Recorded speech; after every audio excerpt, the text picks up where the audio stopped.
Mistakes and confusion are two things that can actually cost you a lot when you're investing in the stock market. And there are a lot of confusion in the stock market, and especially when there are two stocks that have similar ticker symbol, or they, of course, they're in different countries. So those are the kind of things I always trying to bring aware of in this channel. So that way you are well informed, so you don't make those mistakes. What I'm talking about today is Apple Yield Share Purpose ETF and YieldMax Apple Option Income Strategy ETF. These are two different ETFs but share the same stock, and they also share the same symbol. So in this video today, I'm going to give you the difference between these two, and I'm going to also tell you the difference, similarities, and performance, and the dividends that they pay, so you can make the right decision. This is Mr. Money Man channel. This channel I talk about money, investing, and anything related to your finance, and especially this type of passive income investing. So if it's your first time, just make sure you subscribe. If you like my content, give me a like, and if you can also share. Thank you very much. So let's start.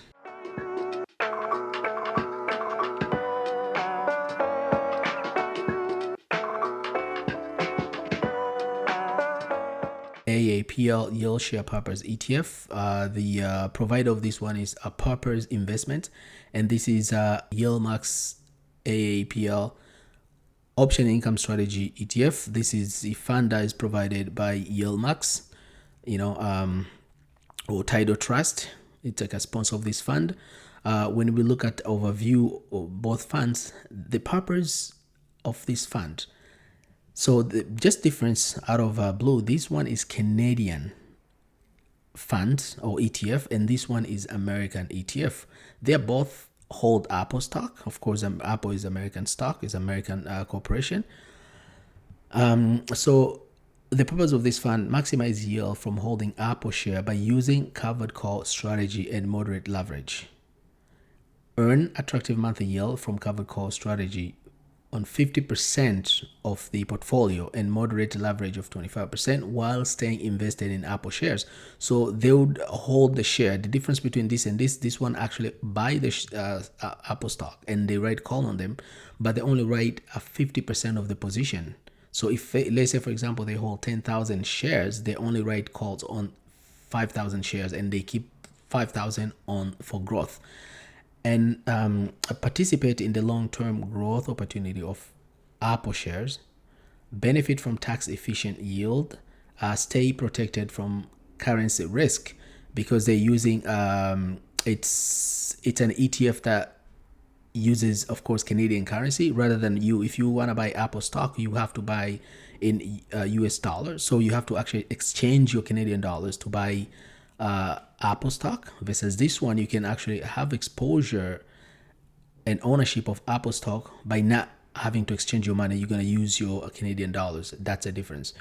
When we come to overview of this one, the YieldMax Apple Option Income Strategy ETF, APLY, APLY, is an actively managed fund that seeks to generate monthly income by selling, writing call option on Apple. So they both write option, covered call option, but the difference is this one uses hold the share and they write call on the share that they own. This one does not hold the stock. They use something called synthetic option writing. APLY pursues strategies that aim to harvest a compelling yield while retaining a capped participation in the price gain of Apple. And we'll look at the gain and the of course performance on Apple. When we look at the distribution rate, this one right now pays about 14%, while distribution yield on this one is about 7.96%. Both this distribution, whether it's APLY, Canadian APLY, or whether it's American APLY, they both actually fluctuate when it comes to dividends and distribution. You can see here's 14. At one point it was 30, and then this one again, it was like at one point it was 5. It went to 12. But end of the day, the APLY, American one, usually pays more in dividend than this one. We look at the management fee. This one has about 0.40, and this one is 0.99, the management fee. When it comes to asset under management, we can see this one has only 13 million. When we come to asset under management for this one is about 61 million USD. The difference, NAV That's the price is 25. When it comes to this one, the price right now is 19, about $18.19. When it comes to fund structure, investment trust, same as this one. Currency hedge, that's for between Canada and US dollar. When it comes to this one, is of course it's just a straight up USD. But look at the let's look at the ticker symbol. You see here, ticker symbol is APLY. APLY. Look at ticker symbol here. Fundamental is also APLY. So that's why. So for example, if you're a Canadian investor wants to buy this one, but you went to put ticker symbol, you buying this one, so that means your currency, your money that you're trying to buy will be converted directly, and then you're just going to buy this one if you don't pay attention. So that's what kind of mistake I want you to avoid. And once your money has been exchanged, it's not a big deal, you can sell and whatever, but then you're going to lose a lot of money during conversion, right? Vice versa. If you're American, you want to buy this one, then you end up buying this one. Is just if you can, if your trading platform allow you to buy the Canadian one, then it's the same thing. Your money will be converted, and then you're gonna lose the conversion rate, to conversion rate. So this is the kind of things it's a small thing you have to pay attention. But look at this; they both have the ticker symbol. But I'll show you the right way to actually apply if you want to buy either of them. Let's look at actually portfolio breakdown. Look at this one here, portfolio characteristics, underlying equity. You see, there's only one. That means they only hold Apple stock. When it comes to this one here, we'll look at underlying top holdings. They say here United States Treasury, because they do hold Treasury bonds, and they used that as a collateral to write cover call option, because they're using synthetic mechanism where you don't hold any stock, but you just using the synthetic way to write a call. So they have to hold a lot of cash in Treasury, where this one actually they own the one stock itself. So that's the difference when it comes to holding. When it comes to distribution, they both pay monthly. We can see here they've been paying quite a bit.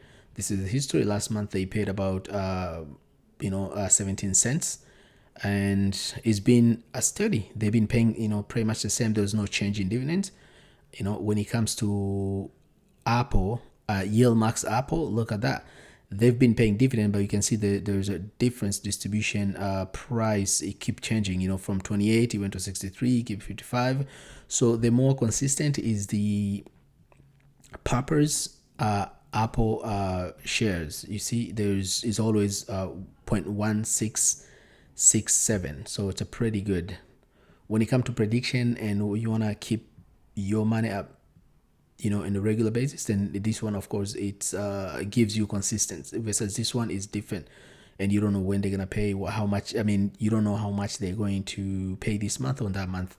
But of course, if you follow this channel, I will always give you the update on the change on dividends. So just make sure you subscribe, and then you'll get notification on that whenever there are changes.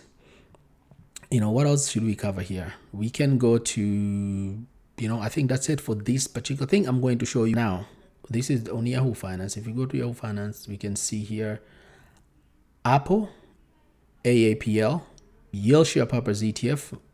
Look at the ticker symbol APLY.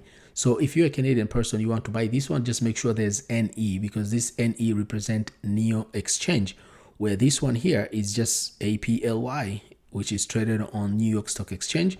So those are differences. This is different. This is Canadian, and it is traded on Canadian exchange with Canadian currency. With this one is American with American currency, and also and of course American stock Apple, right? So those are the kind of difference you have to pay attention to. We look at the graph performance. This one so far has returned about 34.95 year to date, so it's a pretty good performance. When last time I checked this one, of course, on this website they didn't show any a year to date performance, but last time I checked it was about 27, and that's because of course include the dividend I pay. This is 14% at this moment, and this one is also 7, but the difference is that this one actually does not fluctuate as much, so it's pretty much it stays steady. You look at the 52-week range is 2089 2019, that's 52-week range. Look at this one is 19 to 23, but you can see You can see how, on August 9, how much this fall. See there. Look at this one here. It's the same thing, but you can see that there's a little bit of fall. It didn't fall as much as this one, percentage wise.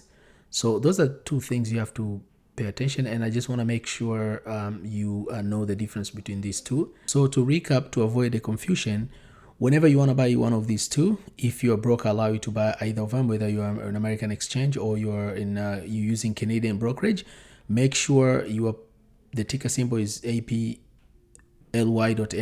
that's Canadian, and APLY, this is our stock exchange, New York Stock Exchange, and you can see a difference in price. This is 25, this is 18.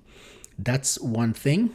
And the other thing, we'll look at distribution. Of course, this pays about 14 and this one pays about 7% distribution yield. When it comes to distribution frequency, this one pays monthly dividends. We can see here says monthly distribution, and this one also pays monthly distribution. The difference on gross expense ratio, this is 0.99, and this one is about management expense ratio is 0.52. So that's one of the things to watch for. And again, this is a graph right here, you can see. And that's all for today. If you have any question, just make sure you leave on a comment below. And if you have a suggestion or other funds that are more confusing, the same but they're different, just make sure you leave in a comment below. If you like my content, give me a thumb up. If you haven't subscribed on this channel, subscribe so you can be up to date on all the information about your investment. Bye bye.